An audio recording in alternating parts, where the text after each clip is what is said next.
அடுத்தது பக்கம் 58 நம்முடைய சுந்தரமூர்த்தி சுவாமிகள் அருளிய முதல் திருப்பதியும் தொழுவார் அவர் துயராயன தீர்க்கும் திருப்பதியும் தொழுவார் அவர் துயராயன தீர்க்கும் திருப்பதியும் என்று ஐயா அவர்கள் குறிப்பிட்டிருக்காங்க. அவருடைய உச்சவிழா மலர்ல இந்த வரலாறு நமக்கு எல்லாம் தெரியும்.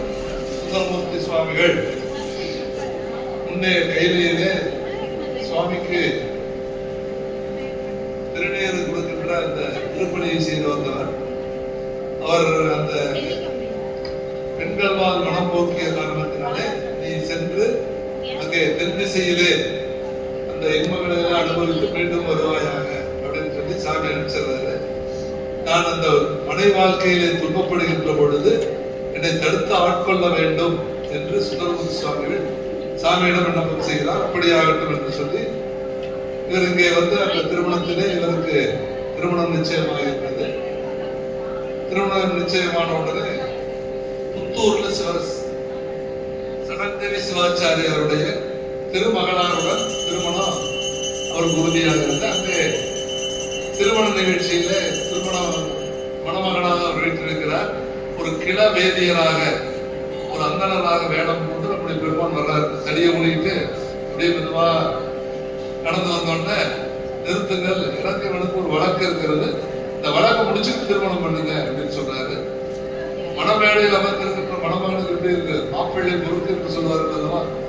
திடீர் கோபம் வந்துருச்சு. என்னையா வழக்கு வழக்கு இருந்தா நிறுத்தி விட்டே திருமணம் செய்து கொள்கிறேன் சுந்தரமூர்த்தி சுவாமிகள். அவர் சொல்றாரு, நீயே சரி உன்னுடைய பாட்டன்ல இருந்து வழி வழி அடிமை எனக்கு அப்படின்னு எனக்கு ஓலை எழுதி கொடுத்துருக்கான்னு சொல்றாரு. உடனே இவர் அந்த ஓலையை கொடுக்க பார்க்கலான்னு சொல்றாரு. அவர் ஓடுறாரு, பின்தொடர்ந்து ஓடி இந்த தண்டு முள்ளுல என்னாச்சு, இந்த ஓலையை பிடிச்சு தீர்த்து எறிந்து விட்டார் நம்முடைய சுந்தரமூர்த்தி சுவாமிகள். உடனே இந்த வழக்கு இதை பத்தி கேட்கறதுக்கே ஆள் இல்லையான்னு கூப்பூரில் இருக்கிறார் அந்த கிளவேதியராக வந்து சிவபெருமான். சரி வாங்க வழக்கு மன்றத்தில் சேர்ந்து நம்ம வழக்கை தீர்த்து கொள்ளுவோம் அப்படின்னு போறாங்க. திருவெண்ணைநல்லூர் ஊடகம் கேட்கிறாங்க. திருவெண்ணைநல்லூர் திருமணம் நடக்கிறது புத்தூர்ல. நம்ம புத்தூர் மாதிரி வச்சுட்டு வெள்ளவழி மாதிரி திருவெண்ணைநல்லூர். சரி வாங்க எல்லாரும் போறாங்க. திருவெண்ணைநல்லூருக்கு போனோம்னா அங்க ஒரு அவை இருக்கிறது. அவை கூட அந்த நீதிபதி நீதிமன்றம் இன்னைக்கு இருக்கிற நீதிமன்றம் போல அந்தந்த ஊர்ல இருக்கின்ற அங்க வந்து மறையவர்கள் அதிகம், அந்தணர்கள் அதிகமா இருந்தாலும் அந்தணர் சபை. இதே வேளாளர்கள் இருக்கிற சபையா இருந்தா வேளாளர் சபை.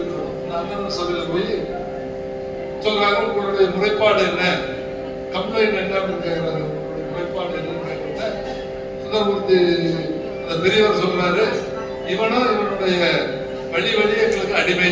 அப்ப அவங்க சொல்றாங்க, ஒரு அந்தணன் இன்னொரு அந்தணனுக்கு அடிமையாக கேள்விப்பட்டதில்லை.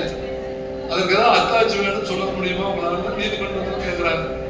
இன்னும் நம்ம சுந்தரமா நம்ம சிவபெருமான் என்ன சொல்றாரு பாருங்க, ஒரு ஓலையை நான் வச்சிருந்தேன், எனக்கு பாட்டை எழுதி கொடுத்த ஓலை இவன் பிடிச்சு கிழிச்சுட்டான். ஆனால் அது படி ஓலை, அசல் ஒரிஜினல் அது வந்து நகல்.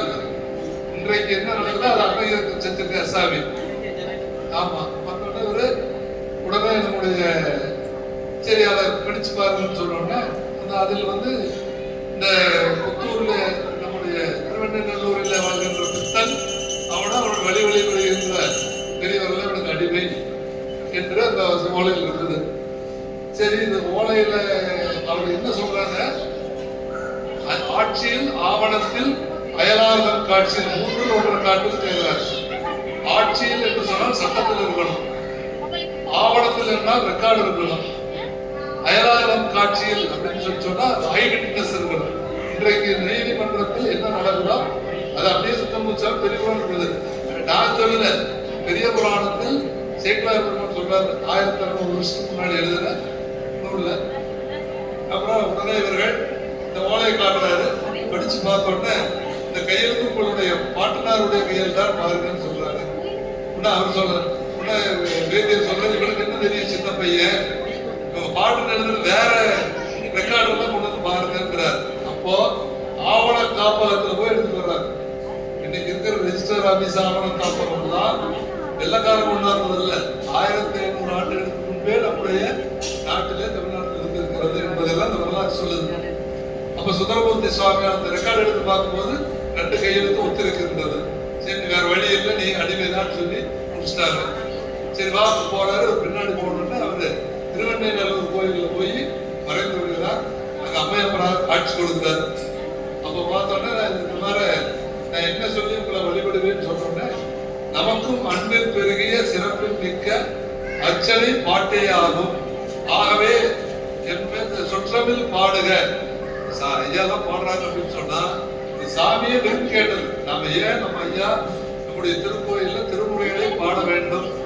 ஏன் அங்கிருந்து கருவூர் வரணும், பயன்படுத்த ஐயா வரணும், இங்க கோவிலிருந்து நம்முடைய ஐயா வரணும், இத்தனை பேர் வந்து வழிபாடு செய்ய வேண்டும் என்று சொன்னால் நமக்கும் அன்பில் பெருகிய சிறப்பில் மிக்க அச்சனை பாட்டே ஆகும் அப்படின்ற சாமி.